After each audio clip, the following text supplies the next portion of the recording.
Ruth's Chris Steakhouse has built up an astounding reputation as a top-tier steakhouse. Learn the how and why behind the success of the simple but stunning steak meals that have made Ruth's Chris Steakhouse famous and beloved across the globe.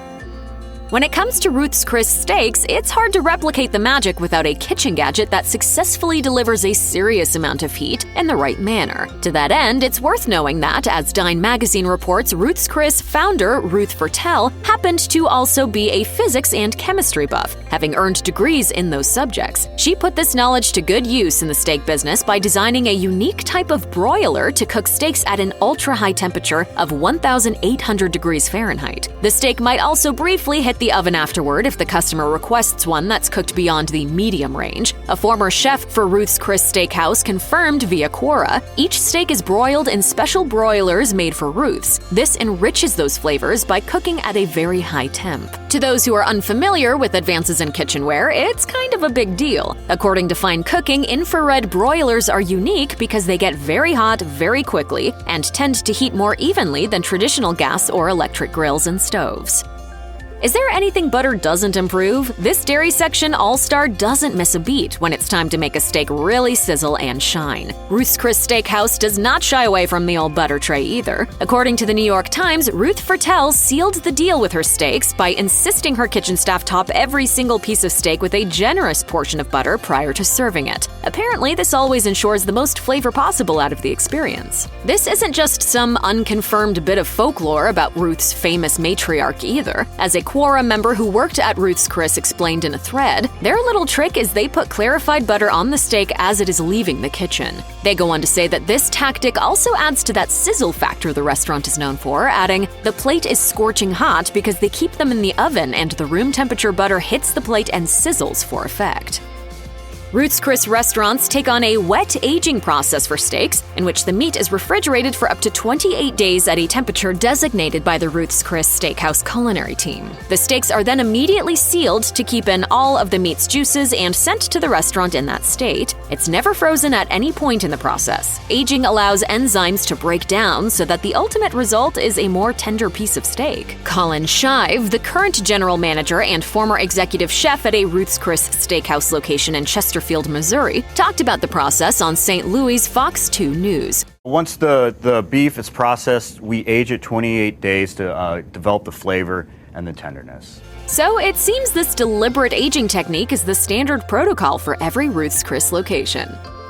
When the Ruth's Chris Steakhouse server sits your ribeye down with a special oven mitt holding the plate and he or she warns you not to touch it, they're not just putting on a show. Those are some really hot plates. Not only does this ensure that every bite of steak is warm, but it also makes for that sound that we all know equates to a delicious steak, the Ruth's Chris signature sizzle. But why bother heating those plates up in the first place? A Ruth's Chris employee breaks it down like this on Reddit. "We do the 500-degree plate thing, mainly so your first bite is as hot as your last. It's also that hot to make it so all of your senses are stimulated down to the sound of the sizzling butter on the plate. Also, if that butter from the top of the steak hits the plate, you know it's going to sizzle there too, adding its own bit of wow factor to the dining experience. As you can clearly see, the hot plate technique is key at Ruth's Chris Steakhouse. The term USDA Prime might sound like some sort of fancy marketing gimmick to make Ruth's Chris steaks sound ultra special, but it's actually legit. The chain only serves USDA Prime cuts, which are the best possible quality of beef that's available in the country's cattle supply. The USDA inspects all the beef we consume, and only 2% of that beef is considered prime. Prime meat is usually more tender because it comes from younger cows, and it's usually a high-end restaurant offering, not what's on tap at the local grocery store. While there are some arguments that grass-fed beef is more sustainable and more nutrient-dense than the cattle who eat both grass and corn, the corn eaters tend to yield a steak that's got more flavor, at least according to proponents of the meat. Ruth's Chris sources its beef from cattle that start as grass-fed, then transition to eating corn, a common practice of many cattle ranchers, according to Penn State Extension.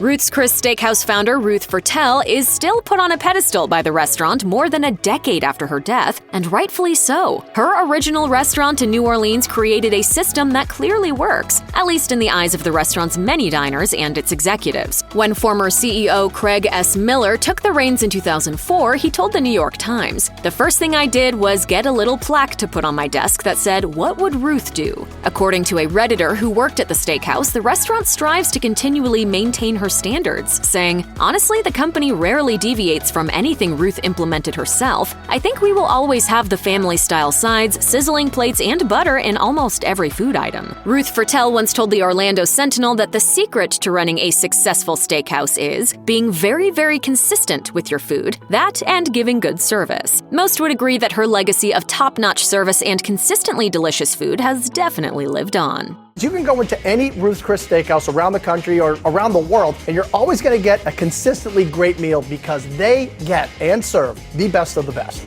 When you're talking about steak, if the meat is high quality, then it stands that there shouldn't be a need for a ton of seasoning. Ruth's Chris definitely proves this with its successful run of steak slinging that isn't bothered with fanciful add-ons or rare ingredients. What does the chain use to season a ribeye cut, for example? A Ruth's Chris Steakhouse executive chef at a location in Waikiki, Hawaii, told Hawaii News Now that it's all pretty easy. Sea salt and pepper, that's it. It's Simple. very simple. All the higher-ups at Ruth's Chris Steakhouse maintain that all any cut really needs is a simple mixture of kosher salt and some black pepper to bring out the innate flavor of the meat, help the steak retain moisture, and create a nice crust on the meat to boot.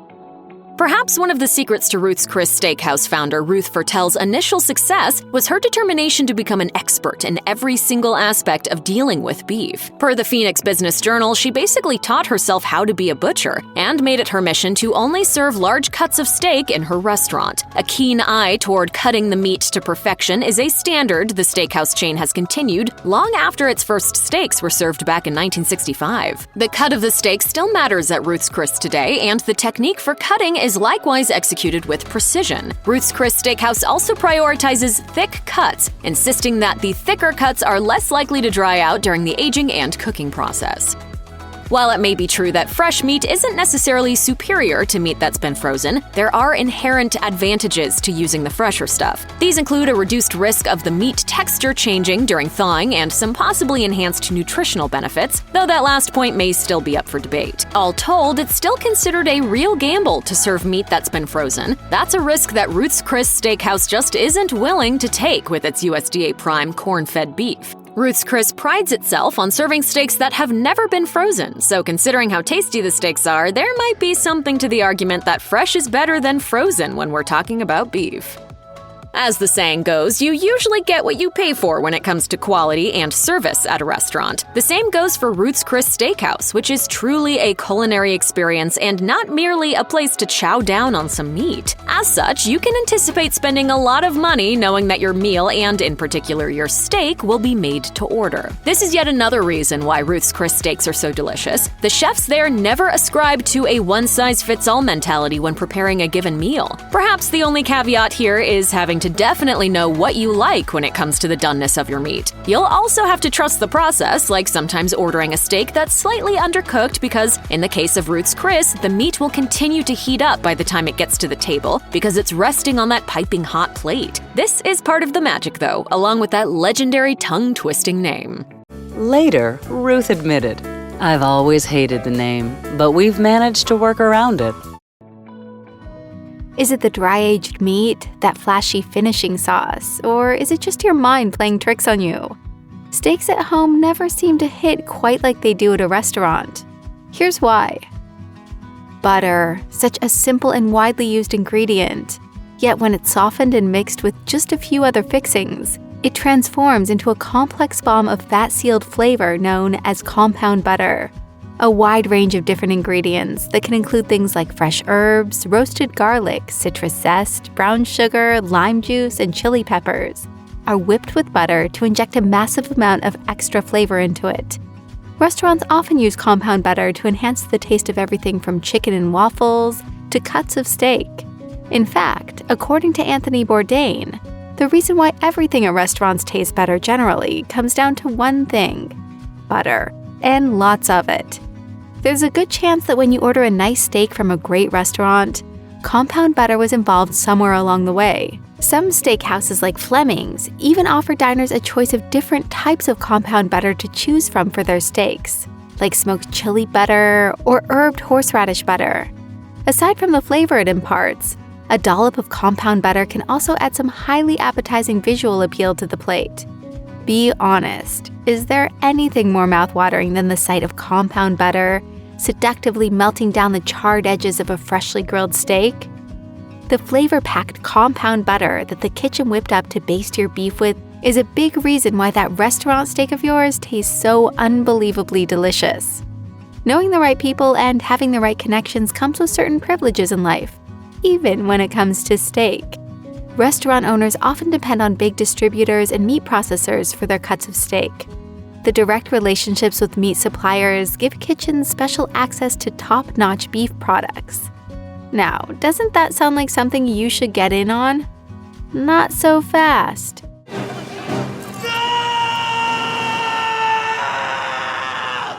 Because many food suppliers are structured to only do business with licensed food vendors like restaurants, they typically don't work with the general public.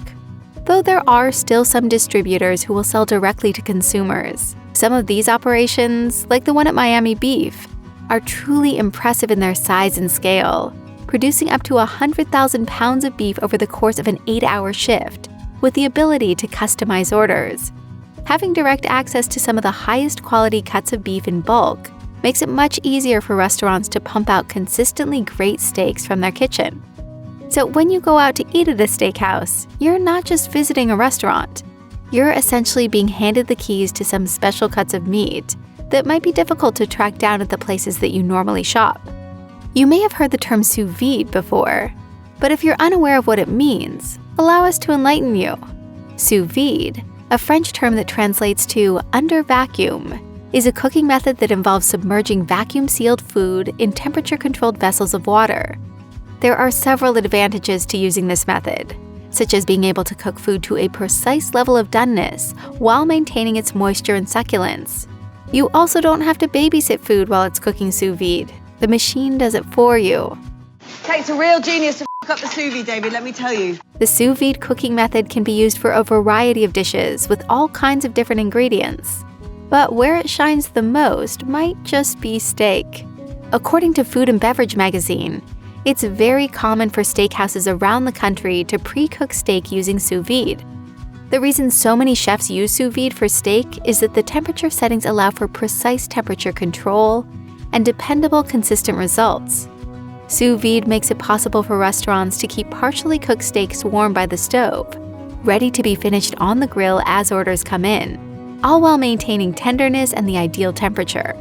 So if you go out for a steak and take that first juicy bite and notice its perfect color, it might be due to the sous vide method being used in the kitchen.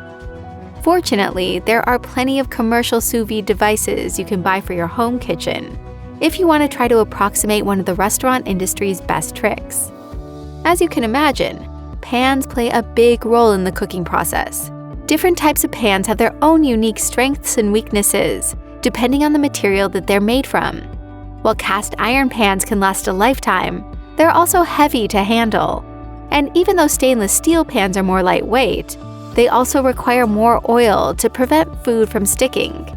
The best choice for chefs is a high-quality carbon steel pan. It surpasses the alternatives for several reasons. For starters, carbon steel pans are great at browning, which is caused by the Maillard reaction. The most delicious steaks at restaurants have a crunchy brown crust on the outside that provides a nice contrast in texture with a soft tenderness on the interior. Restaurants know that carbon steel pans are a great vessel to achieve that crust, which makes them perfect for achieving that top-notch texture we're all craving when we go out for steak at a restaurant. They're also somewhat non-stick, and they're lighter than cast iron pans. At the end of the day, a chef is only as good as the pan in hand, and you better believe that restaurants make sure the kitchen has some nice ones ready to go. You might be thinking something like, hey, I have an oven at home. I can cook with intense heat too. That's adorable. No offense, but while it's true that the oven in your kitchen can get hot, most models tend to max out at about 500 degrees Fahrenheit. That temperature pales in comparison to what broilers in professional kitchens are capable of, some of which can reach nearly 2,000 degrees Fahrenheit. Restaurants often use broilers for steaks since broilers offer a large surface that cooks consistently and evenly. Broiling at high heat is another great way to achieve that gorgeous browning on steaks from the Maillard reaction. Since these special broilers can tend to run between $15,000 to $25,000, It's safe to assume that most home cooks don't have the kind of scratch lying around to purchase one of these bad boys. By having access to high-quality, professional equipment like special broilers that can produce super intense heat, restaurants are able to cook steaks in a consistently hot atmosphere that most home kitchens simply can't compete with. There's a good chance that you've heard about a few important steps to take with steak. Among these, one of the most common recommendations is to bring the steak to room temperature before cooking, and then allow it to properly rest once cooking is done. Yet many home cooks may skip these steps, not fully realizing their importance for producing a restaurant-quality steak. Bringing steaks to room temperature allows them to cook more evenly and also loosens up their muscle fibers. According to Chef Kevin Thompson of the acclaimed New York Steakhouse in Bangkok, his kitchen always does this with steak, making sure to allow each cut to reach room temperature. He makes sure to give the steaks a proper resting period after they're cooked as well. Oh, but trust us, dear viewer, this is very much worth it indeed. The resting period is particularly important. Some even consider it one of the most crucial parts of the cooking process. The reason this is important is that the juices inside of the steak need a chance to reabsorb into the muscle fibers and settle back down throughout the meat. But how long should you let your steak rest? Usually, the resting period should be anywhere between 5 and 20 minutes, with some wiggle room depending on factors like how long the steak was cooked and how thick the cut is. Good restaurants understand the importance of this step, and that's part of the reason their steaks are so tender. Once the steak is cooked and hits the plate, it can be tempting to call it a day and dig in. While many home cooks consider it a job well done at this point, some chefs will take it a step further for the sake of flavor. Case in point, Chef Robert Irvine from Restaurant Impossible likes to grill up New York strip steaks and drizzle them in a homemade romesco sauce that's made with roasted red peppers, cherry tomatoes, garlic almonds, and lemon juice. But that's just the beginning. Delicious steak sauces don't stop there. Some may insist that a good steak doesn't need any sauce, and while we're inclined to agree, who doesn't appreciate an extra dose of flavor? The fact remains that some of the best steakhouses feature homemade sauces to complement their cuts. B&B Butchers and Restaurant has a dish of sliced sirloin over hash browns with mushroom marsala sauce. Some steakhouses, including Knife, which is run by Top Chef contestant John Tizar, even offers different sauces on the side for their steaks, such as chimichurri and salsa verde. So if you find yourself enjoying a particularly tasty steak out at a restaurant and it's glazed with a little something special, take a moment and give credit to that delicious, lip-smacking finishing sauce. Sauce me! Dry aging is another step the restaurants often take to deliver some big flavor in their steaks. But what does this process entail exactly? Well, dry aging is when large cuts of steak are left in special refrigerated rooms that consistently circulate cold air around each piece of beef. Enzymes in the steak's muscle tissue slowly break down and soften the meat, deepening its natural flavors and vastly improving its taste and texture along the way. Essentially, the dry aging process tenderizes steak and condenses the flavor of its beefiness through evaporation. In other words, you can think of dry aging as a rather time-consuming way of concentrating the meat's flavor. While many of us have heard that it's best to pat steaks dry before cooking them, it's safe to say that the dry aging process for a high-quality steak in a restaurant is a longer procedure that's a bit more involved and difficult to do at home. So if you're wondering why that ribeye at your favorite steakhouse is packed with outrageous flavor, it's probably because it was professionally dry-aged in its own special climate-controlled fridge for a while. And since most of us don't have the space or equipment to safely dry large slabs of raw beef at home for long periods of time, restaurants have the upper hand here, once again. Clearly, a lot of factors contribute to producing a tasty piece of steak. Between the quality of the cut, top-notch equipment, and the chefs in the kitchen, there are a variety of influences that directly impact the food and shape the overall experience. While the matrix may or may not be influencing your perception of the steak in your mouth, research in the field of food psychology suggests that there is a wide range of more subtle details that play a vital role in how you perceive the quality and taste of your food. Dr. Charles Spence, an experimental psychologist at Oxford University, has made it his mission to learn more about how our brains process multisensory information. including seemingly trivial details like the color of our dinnerware and the lighting of a restaurant. At first blush, many of these influences may seem unimportant and practically inconsequential, but his research has uncovered some surprising discoveries. As it turns out, even the weight of your utensils can affect how sweet or salty your food tastes, and you're more likely to enjoy a dish if it has a more descriptive name on the menu. The next time you're out at a restaurant and you're blown away by a steak, there's a good chance that a number of subconscious influences are affecting your perception and taste in a way that you're completely unaware of. In the mood for a juicy, perfectly cooked steak? We've got you covered with the best steakhouses in all 50 states. From Alabama to Wyoming, if you have a hankering for beef, this extensive steakhouse guide is sure to deliver. At Big Mike's Steakhouse in Alabama, the meat is so thick and hearty that you can easily share a steak meal with a loved one or even a couple of friends. From oysters to shrimp, all 4 locations of Big Mike's Steakhouse also have a variety of seafood options. However, it's the steak that will steal your heart. The Alabama Cattlemen Association even named it the state's best steak. Canyon Steakhouse is situated in the breathtaking location, approximately a mile from the gates of the Denali National Park in Alaska. While the scenery may steal the show, the food at this restaurant is also quite memorable. Beyond steaks, Canyon Steakhouse serves local favorites like Alaska jig-caught rockfish, and everything is pristinely presented.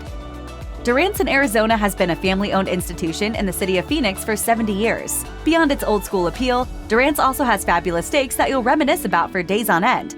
Durant's is the finest eating and drinking establishment in the world. Before you leave Durant's, be sure to order from their legendary dessert menu that includes favorites ranging from creme brulee to strawberry shortcake. Hot Springs, Arkansas, with a population of less than 40,000 people, is home to the Porterhouse, the very best steakhouse in the state. Everything on the menu looks delectable, from their eponymous porterhouse that tips the scales at 22 ounces to the grilled swordfish steak. However, it's the filet a la Oscar that really steals the show and gets talked about the most. If you're searching for the best of the best among California steakhouses, head to San Francisco and visit Oso Steakhouse. While the food isn't exactly cheap, it's worth loosening your purse strings. At Oso Steakhouse, you get big, beautiful pieces of meat in a setting with a charming ambiance and an attentive staff. Former Denver Broncos head coach Mike Shanahan is one of the individuals behind Shanahan Steakhouse. While the exterior looks modern, the food has an old-timey goodness that's resulted in a plethora of excellent reviews. If prime rib is your thing, head to Shanahan Steakhouse in Colorado. And on your way out, be sure to take a photo with a couple Super Bowl trophies.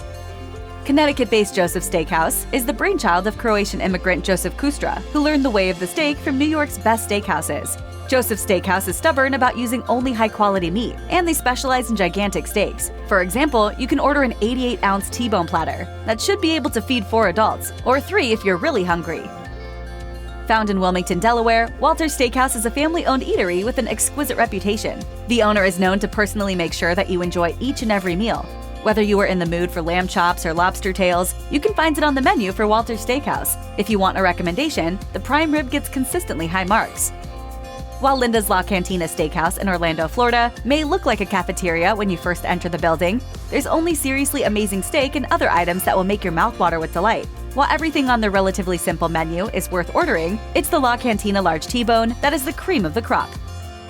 A great steak sauce can sometimes make all the difference. With that in mind, head to Hunter's Pub and Steakhouse in Hamilton, Georgia if you want to get your hands on a steak sauce that's so popular that locals won't shut up about it. The sauce is made with a proprietary blend of ingredients and goes especially well with their 16-ounce ribeye.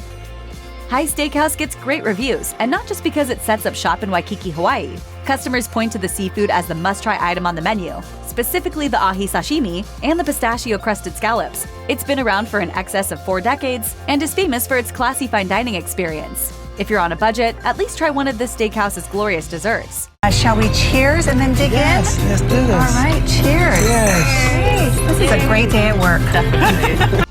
Located near the Snake River in Idaho Falls, Stockman's Restaurant is a steakhouse that offers gigantic portions at very fair prices. Their Mediterranean ribeye is particularly exciting. It's 16 ounces and smothered with Alfredo sauce, mushrooms, and Parmesan cheese, and then topped with shrimp. Even if you don't have a courageous palate, it's worth a try.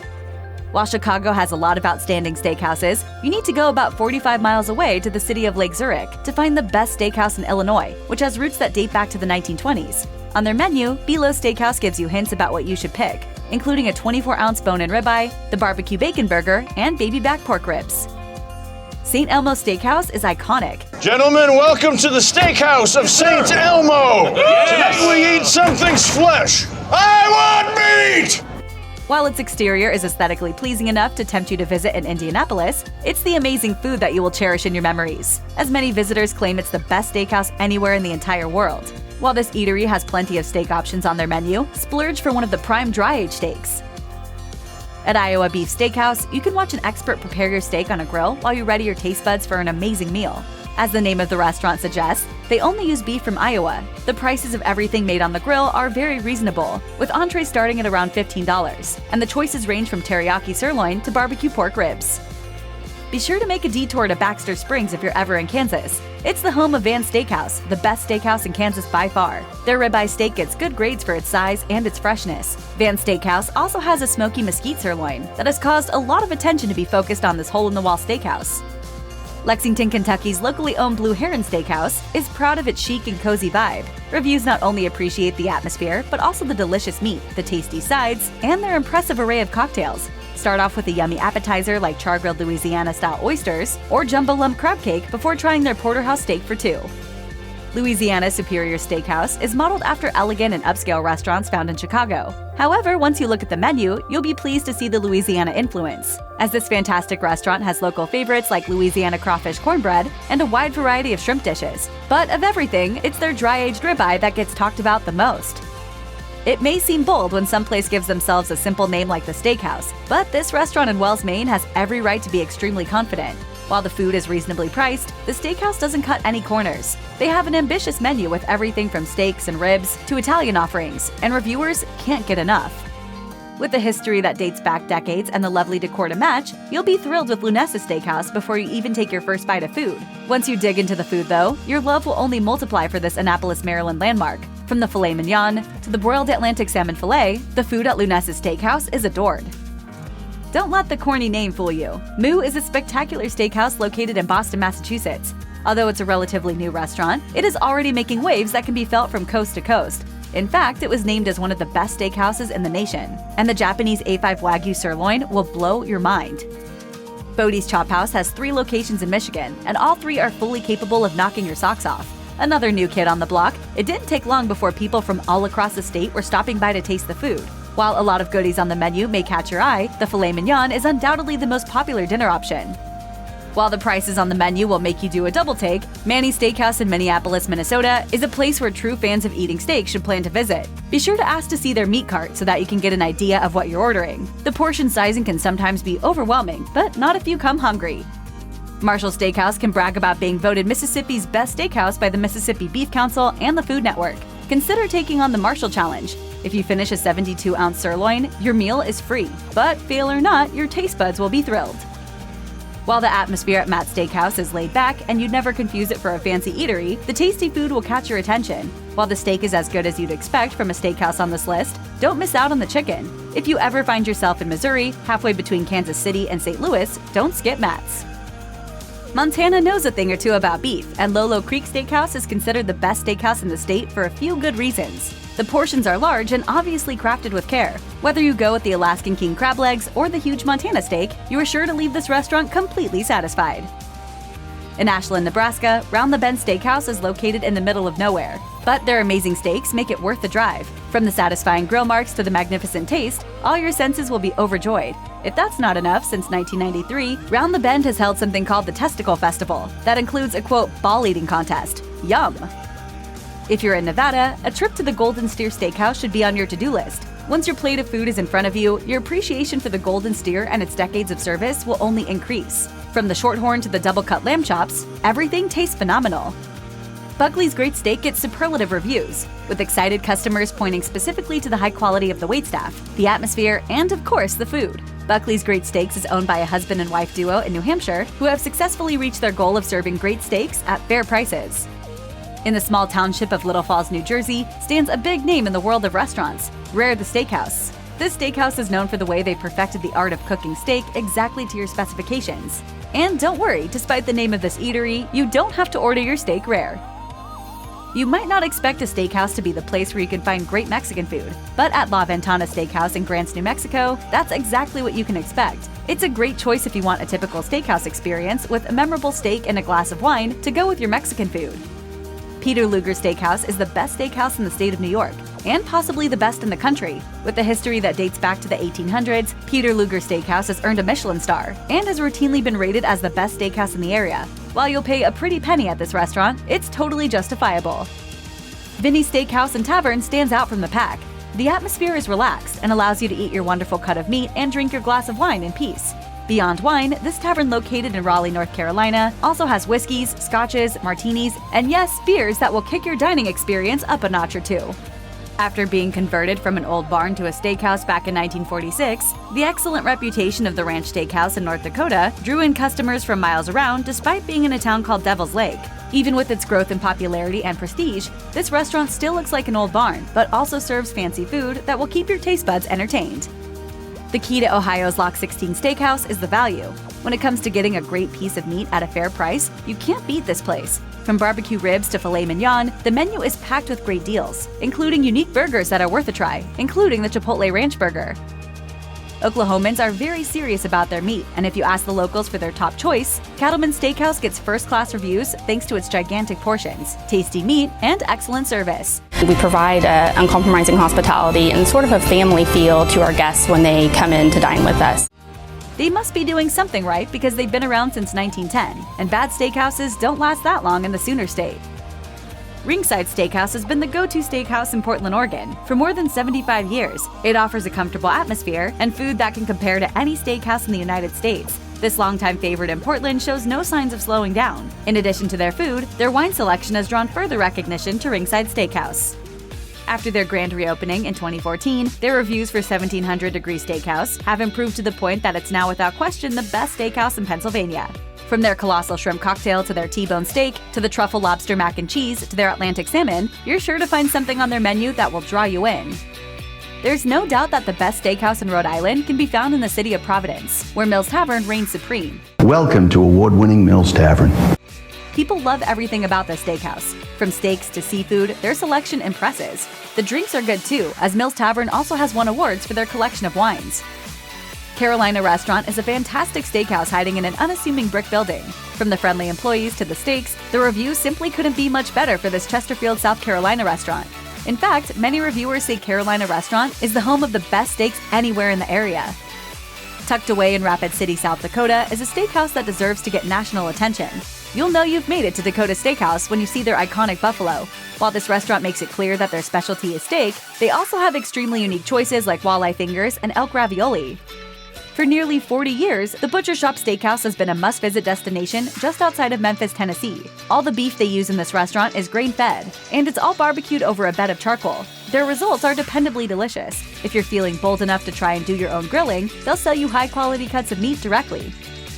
It's in Houston where you'll discover the steakhouse that has no rival, Taste of Texas. Despite high traffic and an unquenchable demand, Taste of Texas gets absurdly high reviews. Happy customers point to the tomahawk ribeye and steamed lobster tail as two of this restaurant's specialties.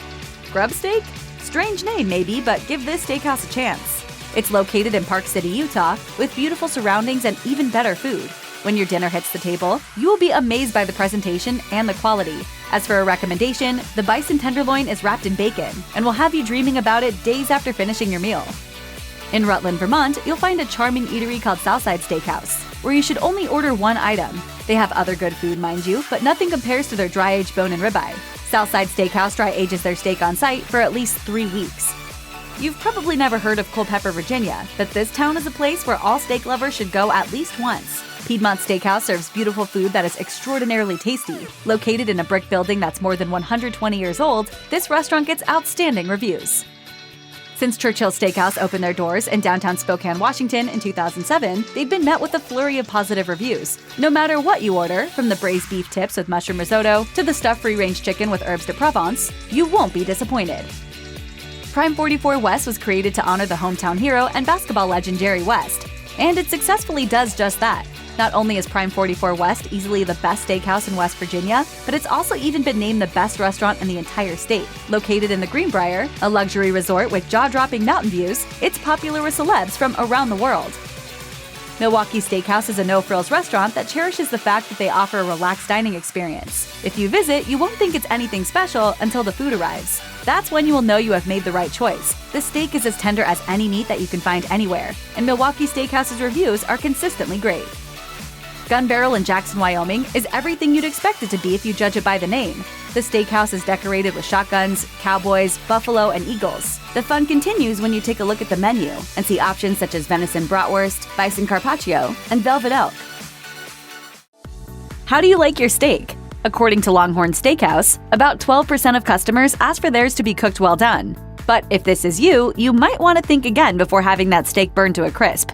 Of course, many argue that a steak's temperature is a matter of personal choice.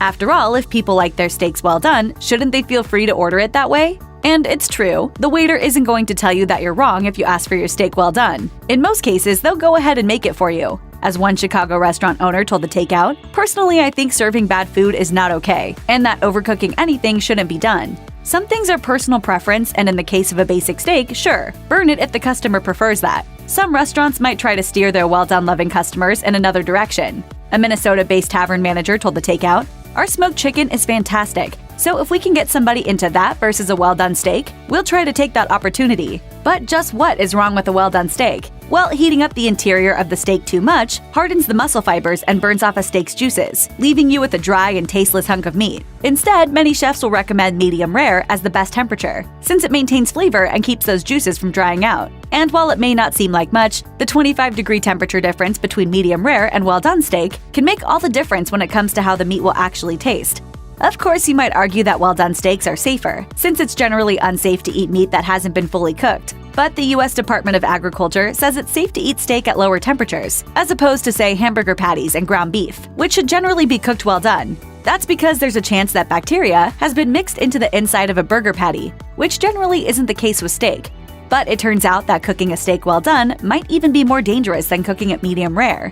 The high temperatures involved in well-done cooking can cause a chemical reaction that creates heterocyclic amines, or HCAs. These chemicals have been shown to cause cancer in lab animals, and some studies have shown that people who eat well-done meat over a long period of time have a higher risk of developing certain cancers. There are ways to reduce the amount of HCAs in a well-done steak, but one of them involves microwaving the meat first and then draining the juices out. And by that point, you might as well be eating a shoe. Obviously, if you don't want to take the sage advice of chefs and order your steak medium rare, that's up to you. But be warned, ordering a well-done steak might allow the chef to get away with some pretty sketchy kitchen practices. On one thread on Reddit, employees or former employees of certain restaurants share their advice on menu items to avoid. One comment read, "Never order a steak well done. I guarantee you that the chef will pick the oldest meat from the back of the shelf. You'd be better off ordering a burger." The idea is that if you take an old or tough cut of meat, it'll be far easier to notice its inferiority if it's cooked to a lower temperature. If it's cooked well done, however, it can be pawned off on a customer who doesn't mind that it's been turned into a hockey puck, without them noticing that it was a bit off in the first place. Ignorance is bliss. A steak connoisseur, on the other hand, would probably order their steak medium rare and therefore notice that they had been given a bad cut of meat. So there you have it. If you want to stay safe and satisfied, you're better off giving that well-done steak a very wide berth indeed. Fans of all things steak might occasionally walk into a steakhouse wanting to taste the legendary, luxurious flavors of Wagyu beef. The problem is that when you get right down to it, Wagyu beef is a redundant expression. As the Japan Times points out, the term Wagyu technically just means Japanese beef, a special subset of which is Kobe beef. But the implications of those labels run much deeper.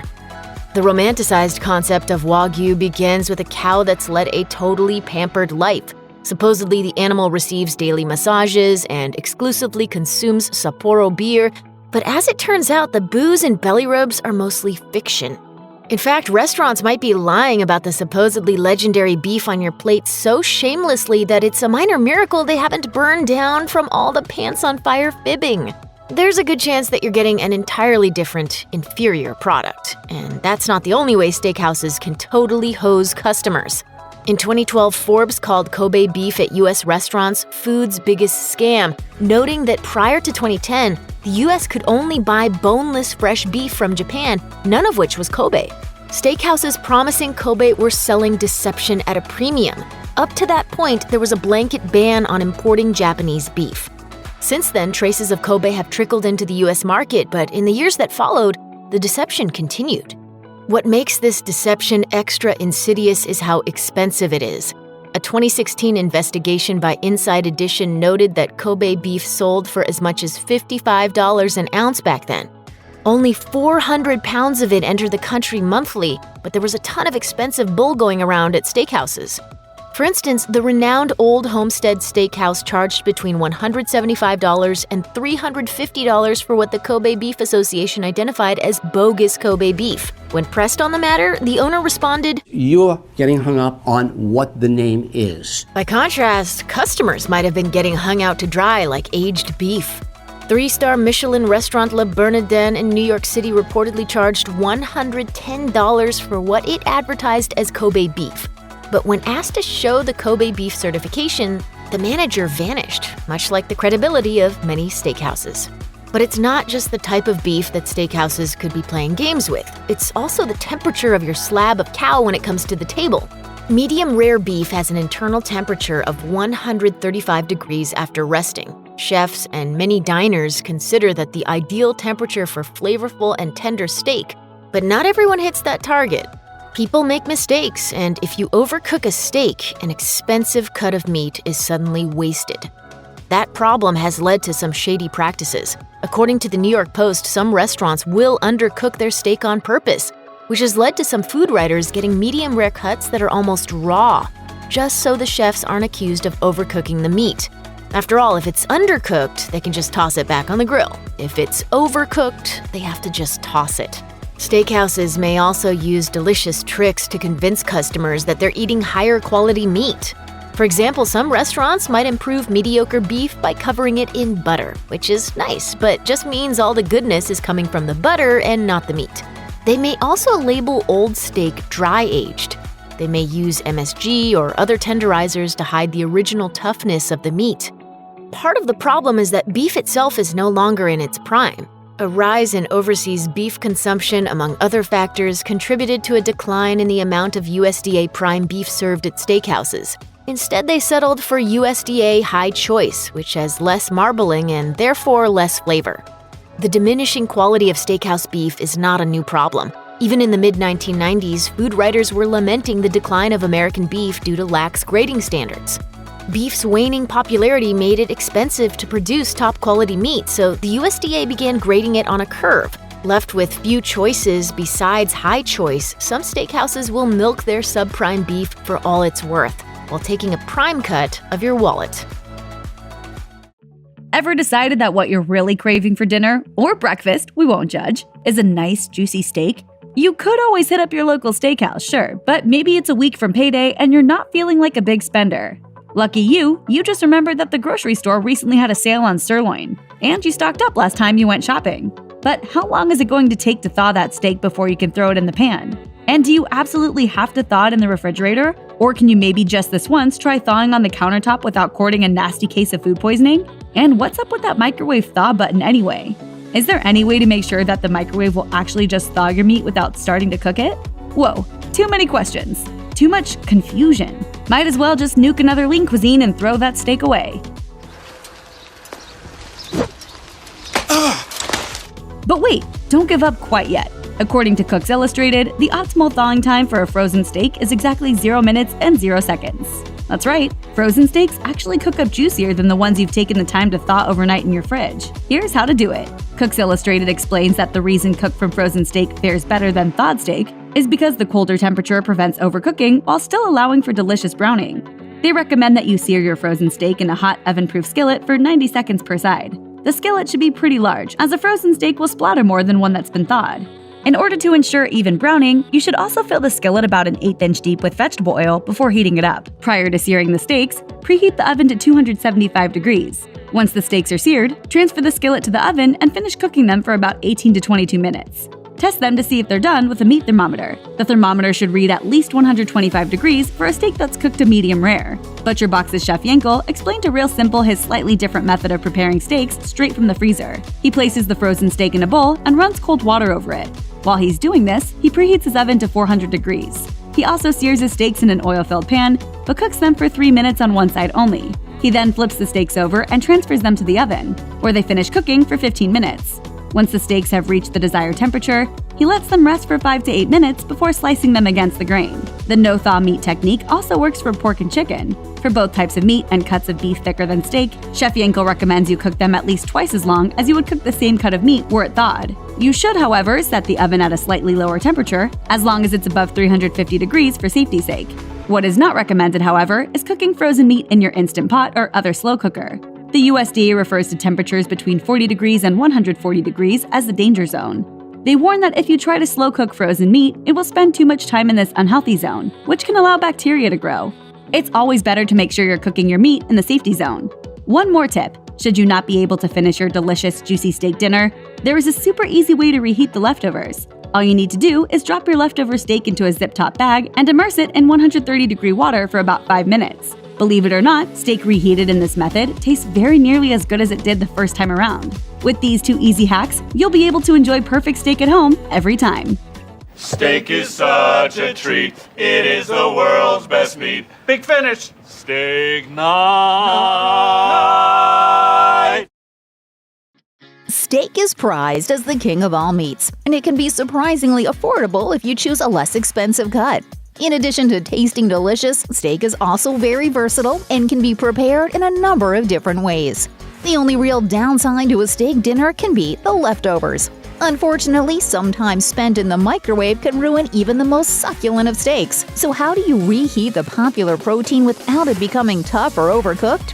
While you could always just use the steak cold, sliced thin in a sandwich or atop a salad, sometimes you might just want to enjoy a proper steak dinner all over again without sacrificing taste or texture. Well, fear not. We're here to advise. Tell that cook you better not screw up them steaks. We're kind of particular about our meat. One simple method for reheating steak requires only a zip-top bag, a food thermometer, and a pot of water. Just take your steak out of the fridge and let it warm up to room temperature for about 30 minutes. This lessens the amount of time it will need to warm up while cooking, thus reducing the possibility of overcooked meat. After the steak has reached room temperature, put it into a Ziploc or other heat-safe baggie and squeeze all the air out before sealing it up tight. Fill a pot with water, then bring the water temperature to 130 degrees. This is below a simmer, so nowhere near boiling.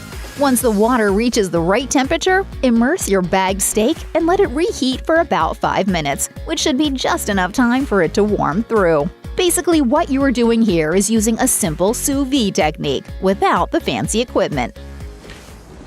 It's a sous vide or water bath. It's used for poaching food at fixed low temperatures. If you do have an actual sous vide machine, though, feel free to put that to use. You can also sous vide raw steak for perfectly tender meat, though you'll probably still need to finish it off in a pan if you want a nice sear.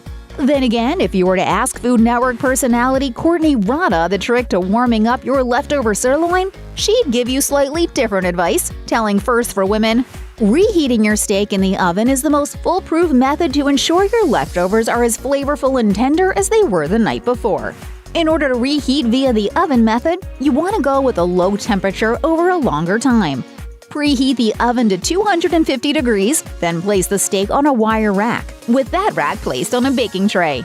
Elevating the steak off the heated surface ensures that it will be evenly cooked on both sides with no flipping required. Check the steak after 20 minutes, though it may take up to 30 or more. Thicker steaks will require more warming time, thinner steaks less, but you'll need to keep an eye out to make sure your steak doesn't start to dry out. But what about the microwave? Originally hailed as an amazing way to cook everything under the sun, microwaves are no longer considered the ideal way to cook or reheat pretty much anything. But a microwave can actually do a decent job of reheating steak as long as you go about it the right way. The trick to reheating steak in the microwave and winding up with something tender and flavorful lies in adding extra moisture. Courtney Rada suggests saving the meat juices from when you first cook the steak, but if you don't have those on hand, you can use whatever steak sauce you prefer. Place the steak in a deep dish, drizzle it with meat juices or sauce, and cover the dish with plastic wrap or a microwave-safe lid. Reheat the steak on low to medium power in 30-second bursts until it's piping hot and juicy. So go on, give in to that steak craving with no fear of leftovers, since you now know how to make your steak taste almost as good the next day. We talked to some experts from the finest steakhouses in the land, and they told us some hard rules to follow when dining in these special restaurants. From how to dress and how to order, this expert advice will give you confidence next time you visit a steakhouse. You can't just roll out of bed like you're going to your freshman year dining hall and step into a fine steakhouse. Flip-flops, shorts, sleeveless shirts, and other beach-worthy attire aren't going to cut it at a steakhouse. But you don't need to be fitted for a sport coat just because you have a dinner reservation either. Matt King, chef and president of culinary for Smith & Wollensky, a steakhouse with 9 restaurants in cities around America, said, "Business casual attire is still encouraged at steakhouses today, but gone are the Mad Men era days of strict suit and tie protocol. Bottom line, you don't need to wear a suit to go into a steakhouse, though no one's turning you away if you do. But you still need to dress smart and clean." King says wardrobe rules have evolved with the times. Just look like you can afford to eat there, and you'll be okay. It would surprise no one if a guest walked into a steakhouse and, without a hint of irony, asked if the chef could make the steak without any meat. Could I speak with the chef? With Chef I have a wonderful 09 that I just opened to let breathe. In the vegan, gluten-free utopia we now live in, special menu requests are as much a part of going to dinner as asking for a high chair or a table that isn't near the bathroom. But at a high-end steakhouse, guests need to remember that there are limits to what chefs will do. Anibal Macias, general manager of Bourbon Steak in Miami, adds, "It's okay to ask for certain things, but don't be offended if they can't be done by the chef." These include things like the comical request for a vegan side of beef, but it can also involve things like substitutions and carefully crafted entrees, or asking the kitchen to time raw bar and salad orders with a thick cut. Though Bourbon Steak happily cooks steaks however you want them, there are also the odd steakhouses who will not cook your steak well done. Again, this isn't done to offend anyone, but rather because chefs have an idea of how they want their dishes enjoyed. Even if a steakhouse doesn't include raw meat as part of its decor, that doesn't mean you can't ask to see the cut before you order. Chef Wade Weistling of Mastro's Steakhouse told First We Feast, "I actually encourage customers to ask to view the steak before it's cooked. It allows us to show them the quality of the meat." Remember, dining in a steakhouse is a far more relaxed and lengthy process than, say, Monday night dinner at the neighborhood Applebee's. And typically your servers are seasoned pros who won't find it even mildly inconvenient to bring out your beef before you order it. The restaurant is happy to showcase its quality, and you should be happy to see if your meat looks like the cut you want. If restaurant etiquette were left up to meme makers, you'd be forcibly removed from a steakhouse for ordering a piece of prime meat cooked above medium. But good chefs and owners know taste is subjective, and if someone is throwing down upwards of $65 for what some might describe as a slightly chewier hockey puck, that's their choice. That said, if you like your steaks on the more done side, order with the confidence befitting someone who commands the table at one of the top steakhouses in the city. Smith & Wollensky's Matt King said, "We serve dry-aged steaks, recommended to be charbroiled medium rare. However, if this is not how you enjoy your steak and would like it to be cooked rare or more well done, it's important to share those details with your server so they can relay your preferences to the chef. You should also be aware that some restaurants offer special preparations for some steaks, and it may be worth your time to ask your waiter if that's the case." King mentions a carnivore favorite that the steakhouse chain does on classic cuts, medium rare with extra char. He said, "It will deliver a nice charred caramelization on the outside, but a warm red juice center on the inside." You know, one of the great parts about my job is kind of that mission to bring you the best possible steak on your plate that I can. A good steakhouse won't have a bad wine on the menu, and ordering the cheapest one won't reveal a lack of sophistication. Quite the contrary, it shows confidence in the sommelier's ability to select quality at all price ranges, something good steakhouses pride themselves on. However, that same sommelier puts a lot of effort into crafting the steakhouse's wine list, so you should take the time to look it over and order the wine by name. It's not a checkered table Italian restaurant, so don't just ask for a Pat House Red. Richebourg? She has a Richebourg? Holy mackerel, I've completely underestimated Stephanie. Good lord. Look at that. Bourbon Steaks Macias adds, "Don't order a house glass of white or red wine. Be specific. The wine list might have multiple wines by the glass and nothing designated as a house wine. The wine list might also have multiple glasses of Cabernet, Merlot, or other varietals you ask for by name. So again, take the time to peruse the wines by the glass, or bottle if you're feeling strong, and order by specific name. It makes you look more knowledgeable, even if you're not, and makes your server's job just a little bit easier."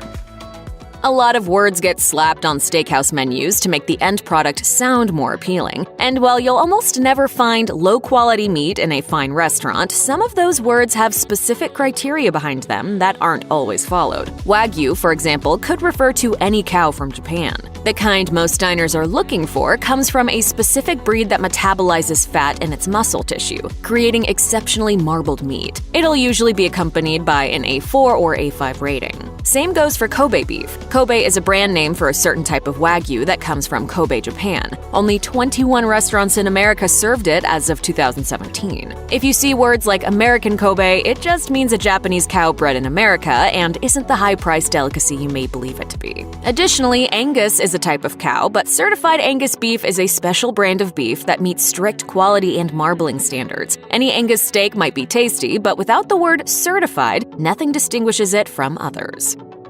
Much like the sommelier takes time to hone their craft and prepare a wine list that sparkles from top to bottom, so does the chef spend meticulous effort creating perfect presentations for steak. So dumping an entire bottle of A1 on top of it is like retouching the faces on a Picasso because you think the ear's in the wrong place. It's especially insulting if you haven't even tasted the meat yet, since the chef may have marinated or dry rubbed the steak to give it a signature flavor. And if that signature flavor all of a sudden turns into one crafted by Heinz, what's even the point of dining out? Chef John Tizar of Knife in Dallas told Thrillist, "For an aged steak, it's almost sacrilegious to put sauce on it because you're missing out on the whole process. American sauces are made to add things to a dish or to cover up meat that isn't as good. Steak sauce became a cover-up and not a compliment." For guests dead set on having some kind of sauce with their meat, most steakhouses offer specialty sauces for a few dollars extra, which are created to complement the meat with delicate flavor profiles. Au poivre, garlic butter, chimichurri, béarnaise, and others are far more acceptable alternatives to stuff you can pick up in the condiment aisle. Fine cuts of meat aren't meant to be enjoyed in pre-cut pieces suitable for a kindergartner. If that were the idea, they'd find a way to shape them like dinosaurs. The correct way to cut a steak at a steakhouse is doing so one bite at a time, with your knife in your right hand and the fork in your left. Lefties, this is second nature to you. Righties, it might take some practice. Hold the meat with your left hand while delicately slicing with your right. Lefties, go ahead and put that bite of steak straight in your mouth once it's cut. If you use your right hand, shift the fork over and enjoy from there. Just make sure to remember to place the knife on your plate before you do so and not mistakenly on the white tableclothed table. You like steak? I do. I deliver steak. Do you? Some restaurants serve certain cuts pre-sliced, especially in large cuts made for sharing. The same rules still apply though, as typically those slices aren't bite-sized. Maybe you're the kind of wing eater who sucks all the meat off and leaves nothing on the plate but bone and buffalo sauce. It's a style, we admit, and while it's perfectly acceptable during a marathon football Sunday, it's unacceptable at a steakhouse when enjoying a bone-in steak, according to Taste of Home. Some cuts, like the giant tomahawks, for example, offer so much meat on the bone, steakhouses pre-cut it for you. In these cases, that bone is for decoration only and not part of your meal. Yes, the weight of the bone is factored into the price of the steak, and you might feel like you're paying for decoration. But this is not an excuse to go all Fred Flintstone and start gnawing on the bone at your dinner table. At best, it'll get you some weird looks. At worst, it'll prevent you from ever being invited to a fine steakhouse with your party again. Do yourself a favor and save it for the dog. If you're into lean cuts of meat like filet mignon and top sirloin, you typically don't get pieces of pure fat on your fork. But with ribeye, New York strips, and other flavor-filled cuts with lots of delicious fat, it's not uncommon to get a piece that's almost impossible to chew. If you find yourself in this predicament, do not spit the meat into your napkin at a steakhouse. Etiquette expert Jacqueline Whitmore told Forbes, "If you bite into something difficult to chew, like a piece of meat or gristle, you don't spit it into your cloth napkin. When no one is looking, you discreetly take it out with your 2 fingers and put it on the edge of your plate. You can ask the waiter for another napkin, just make sure that one stays out of sight and never on your plate." Steak, like everything else in the world of food, is subjective. And though the prices at a steakhouse aren't cheap, the price of the cut won't necessarily correlate with what you like. For example, the menu at Bourbon Steak is topped by a 20-ounce cowboy ribeye clocking in at $75. Not only is this a massive cut of meat, it's also a highly marbled cut, which means it's got lots of fat and loads of flavor. And if you're into that, then ordering off the top of the menu may be the move. If you're into leaner, more tender cuts, something like a filet mignon might be for you. And that one runs only $52, the second least expensive cut on the menu. This rings even truer when visiting a steakhouse with items like Wagyu beef, which are typically typically sold by the ounce and are much more expensive than traditional cuts. If you like extra tender, fattier beef, Wagyu might be worth the price for you. But if you're into more traditional preparations and like your steak with a little heft, spending the extra for Wagyu might be a waste. How can you tell if you should immediately snatch up a certain cut of steak or walk away and avoid it completely? You like steak? I do. I deliver steak. Well, it's helpful to consider the anatomy of a cow and where the steak in question even came from. The Spruce Eats explains that cows heavily exercise the muscles in their rear legs and rump, both of which tend to be tough and low in fat. The biggest cut of meat from this section of the cow is called the beef round. If you are searching for tender, flavorful steak, it's the cut you should probably avoid. According to the Spruce Eats, the beef round is super lean and contains lots of tendons, ligaments, and connective tissue. It's also rather lacking in the flavor department. Long story short, the round is kind of a chore to cook and eat. Since the beef round is such a big cut, you'll often see it broken down into 3 separate parts and labeled with different names. Here's what to look out for. One cut of beef round you may encounter is the sirloin tip, which is a muscle that runs from the cow's hip to the knee. According to Sever, it's the tenderest part of the round, but the Spruce Eats warns that it's plagued by chewy connective tissue, so braising it is your best bet. The beef round also includes parts known as the eye of round and the bottom round, which you may recognize by another name, rump roast. Roast is the key word here, because that's about the only thing this cut is good for, and you won't really see it sold as steak. Last comes the top round, which is sometimes called London broil. You've likely seen this before. It's a common cut that needs to be cooked to medium rare and thinly sliced. Otherwise, it feels and tastes like chewing on a boot. Top round can be sold as steak, but if you come across it, move along. Round steak really may be more trouble than it's worth. Round steaks are considered a budget cut of meat, and that low price can be very appealing. But since they don't contain much fat, round steaks can become dry and chewy when cooked. We strongly suggest that you only buy a round steak if you can summon the patience to pamper it. Delish offers a recipe for round steak that treats the meat to spa-like therapy that most of us don't receive on our best day. The recipe instructs us to pound the steak with a meat mallet to tenderize it, then marinate it in an oily, herby bath for 30 minutes, and then douse it with butter while cooking. Surely all of this effort will result in some kind of success, but we'd much rather buy steak with some inherent flavor and tenderness, thank you very much. The next time you're shopping for steak, bypass the beef round and opt for something that requires little effort for reliably tasty results, like a ribeye. The primary advantage of a ribeye steak over a round steak is fat content. Considering once again the anatomy of the cow, Omaha Steaks points out that the ribeye comes from an area between the shoulder and the loin that collects a lot of intramuscular fat, which refers to those white flecks of fat dispersed throughout red meat. This is also called marbling, and it's a surefire indication of a tasty cut of steak. From its lowly position on the nearly fat-free rear end of the cow, beef round simply can't compete. A well-marbled ribeye is going to offer better flavor and tenderness compared to a lean round steak, any day of the week. According to Masterclass, the difference comes down to mouthfeel and moisture.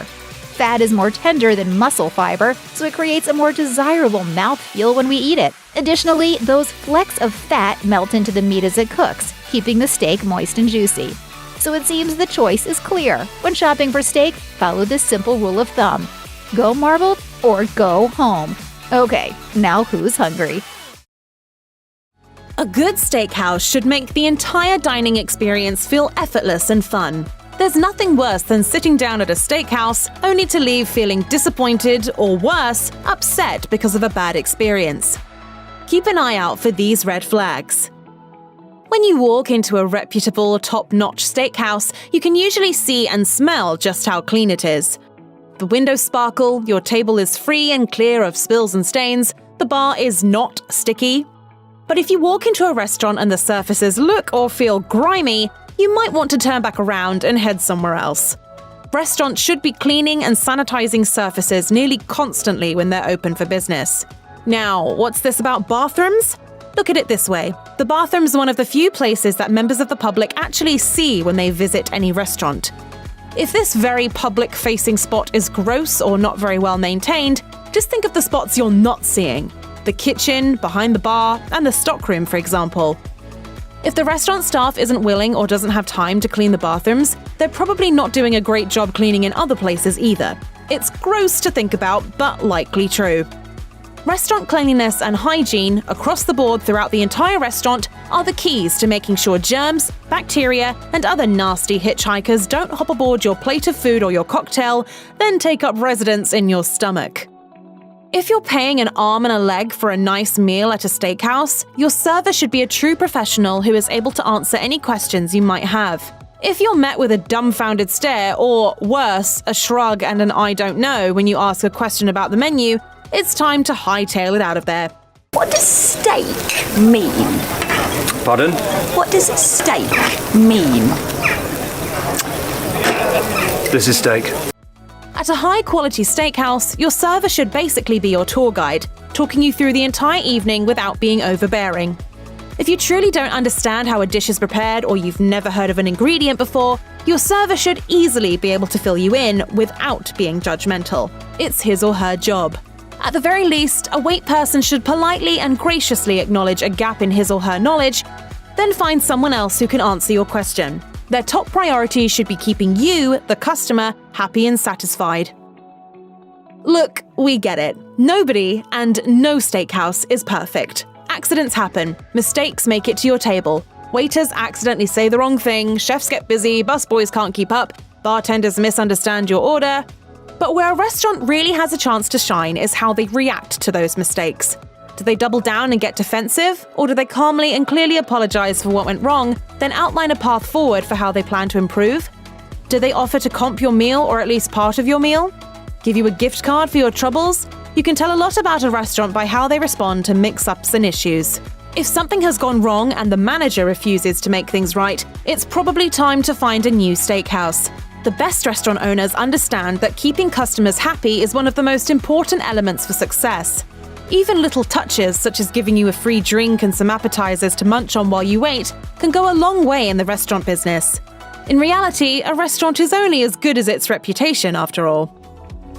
Traditional steakhouse sides haven't changed much over the years. Baked potato, house or Caesar salad, French onion soup, maybe some green beans here and there, and some people might be fine with that.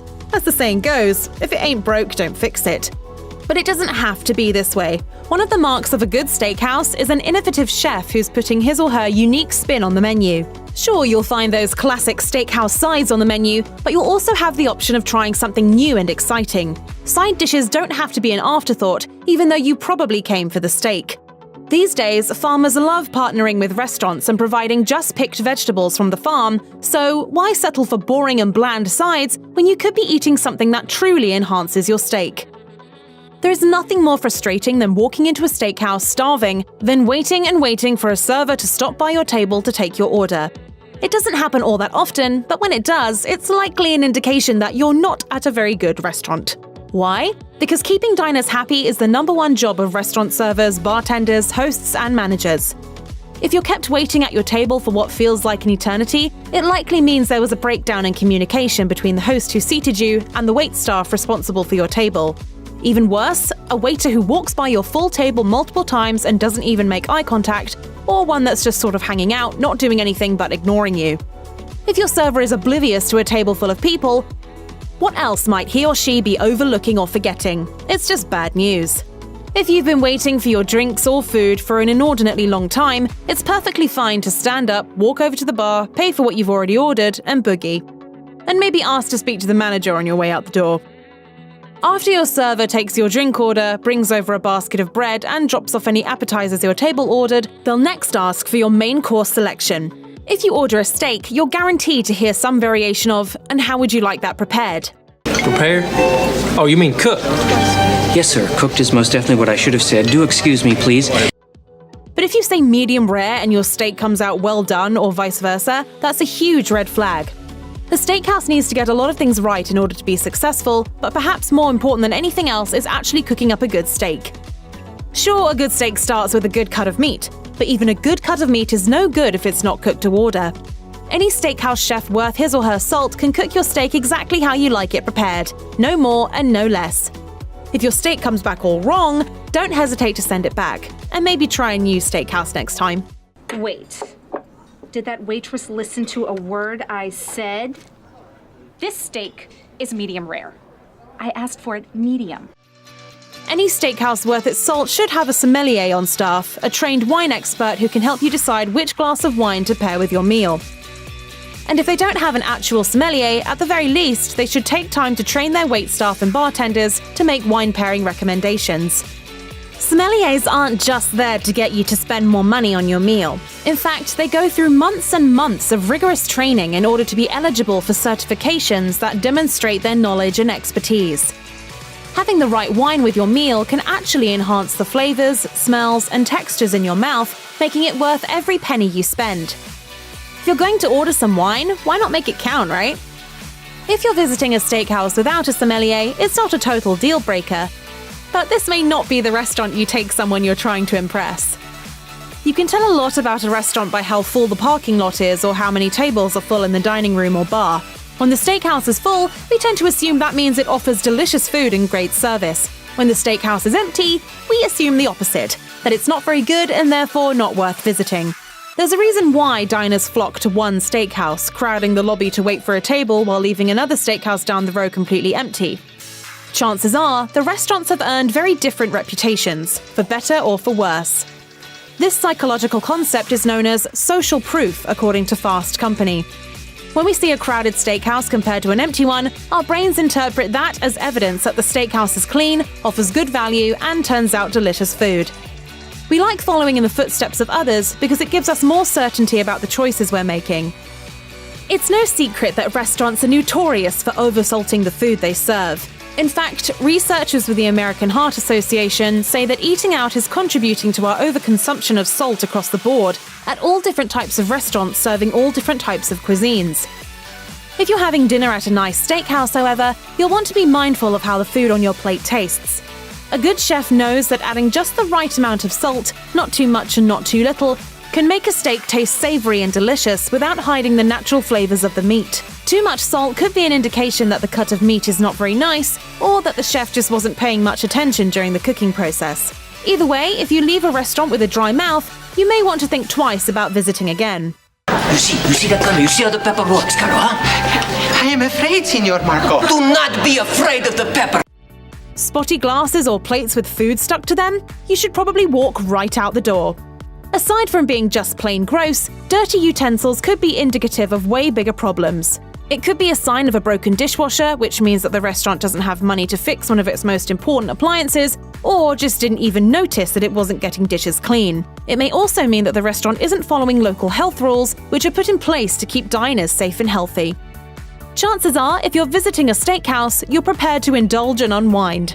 A few drinks, appetizers, a nice steak, maybe even dessert. But there's nothing worse than sitting down and giving your waiter your drink order, only to be told a few minutes later that the bartender doesn't know how to make your cocktail. This is indicative of untrained, unprofessional, and inexperienced staff at a steakhouse, and it might be time to move along. Any steakhouse worth visiting should have a bartending pro, or several, working behind the bar. Sure, maybe if your drink is so obscure that no one has ever heard of it, that's one thing. But a skilled professional bartender should be able to make just about everything under the sun, or find out how to make it. Steakhouses already sometimes get a bad rap for being outdated and uncool. They're where your parents and grandparents love to eat, but they're not really all that hip for the younger generations.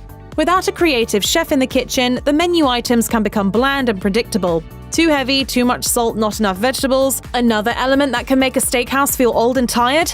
The decor. Sure, the food might still be very good, but a large part of the dining experience is the ambience, or the way that the physical space itself makes you feel when you're celebrating an anniversary or special occasion. Fresh, updated decor sends the message that the steakhouse is constantly innovating, and that it's a warm, comfortable place to spend the evening. People eat with their eyes first, so the decor isn't something that a steakhouse should simply ignore. The same goes for outdated uniforms, menus, and other restaurant staples. If it feels blah, maybe just try somewhere else. Could the timing of butter make or break your seasoned steak? Keep watching to learn more about this and other mistakes you've been making when seasoning steaks. Salt is the primary go-to accompaniment for steak. However, the type of salt you use is just as important as the salt itself. Regular old super fine-grained table salt is not the ideal salt for seasoning steaks, but most people often use it because it's what they have in the pantry already. Kosher salt is what most chefs universally recommend for steaks. The actual flakes in kosher salt are much thicker, and therefore cover the surface of the steak more efficiently. It's certainly easier to confirm you've seasoned the entire exterior of the steak when you can see the actual salt crystals. When it comes to beef, it's essential to use salt liberally when seasoning, and it's usually a lot more salt than you might initially deem necessary. Pros know that if you want every bite to have flavor, especially when it's a thick cut of meat, be sure to aggressively salt every square inch of that steak. 1-inch thick top sirloin steak. Salt and pepper heavily. Grill at 400. 4 minutes total. Flip each mitt to get the good grill marks. Let sit for 2 minutes. Down the hatch. As the Spruce Eats points out, you aren't just eating the top part of the meat. The salt needs to coat every surface of the steak. This also helps form the crust-like consistency of a supremely cooked steak.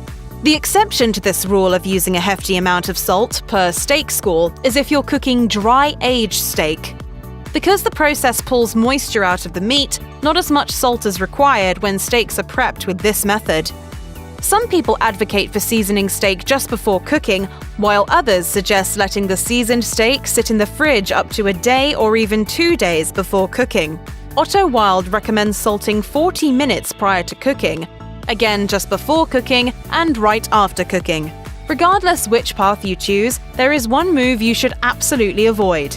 A common mistake, according to Ula, is letting the steak get to room temperature on the counter before seasoning it. Letting a piece of raw steak from the fridge reach room temperature with seasoning on it helps the meat to absorb all the seasoning's flavoring as it warms up. The result is a more supple final steak. Ideally, the route should be taking the steak out of the fridge, seasoning it, then letting it sit on the counter with the seasoning for at least 40 to 50 minutes before cooking. We suggest that if you have the time, season the steak, then place it in the fridge overnight. This is essentially dry brining the steak, a popular seasoning technique. Believe it or not, how you apply the salt might be negatively impacting the outcome of your steak. Many times, people cooking steaks at home don't take into consideration the technique they're using to apply their seasoning. If you want to ensure an even coating of salt, try to hold your hand about 2 feet above the piece of meat as you liberally sprinkle the salt onto it. Then, once the surface of the meat is fully coated in the salt, the Pioneer Woman recommends using your hands to press the salt flakes into the steak. The reasoning behind this is very simple and probably exactly what you'd assume. It helps the salt to stick to the meat. And remember to place the steak on a wire rack over a foiled-lined sheet pan after seasoning so the air can fully circulate around the meat. If you are searing a steak at home and want that awesome, perfectly salty crust you'd expect from a restaurant steak, there is a simple tweak you can make prior to doing any of your seasoning. Do not make the mistake of skipping the part where you use a paper towel to gently pat the raw steak until it's dry before adding any seasoning to it. The paper towel blotting technique is very simple to execute and might not seem like a necessary step, but it's essential for getting the best possible outcome with the cooked steak. The steak is incredible. I'm glad you're all enjoying it. It's important to be cognizant of the cut of meat when you're deciding on the best way to season it, and very often people do not take this into account when they start the seasoning process. The main factor here is that some cuts might do better with an actual legit liquid marinade first, as opposed to ones that just need a sprinkling of dry ingredients like salt and pepper. The majority of steak cuts require little more than salt to season sufficiently. However, certain steaks, such as hanger, flank, or skirt, are inherently tougher, and therefore we advise that you marinate these cuts for 4 hours or even overnight prior to cooking. While a liquid marinade can technically be used for more tender cuts like ribeye, it definitely isn't required, and the use of a liquid marinade can overwhelm the flavor of the meat and decrease the potential for that nice browning of the steak in the cooking process. Butter is the secret ingredient to enhancing richness and flavor in a lot of high-quality restaurant steaks. But if you're going to employ this hack in your own kitchen, make sure you do it at the exact right time in the cooking process.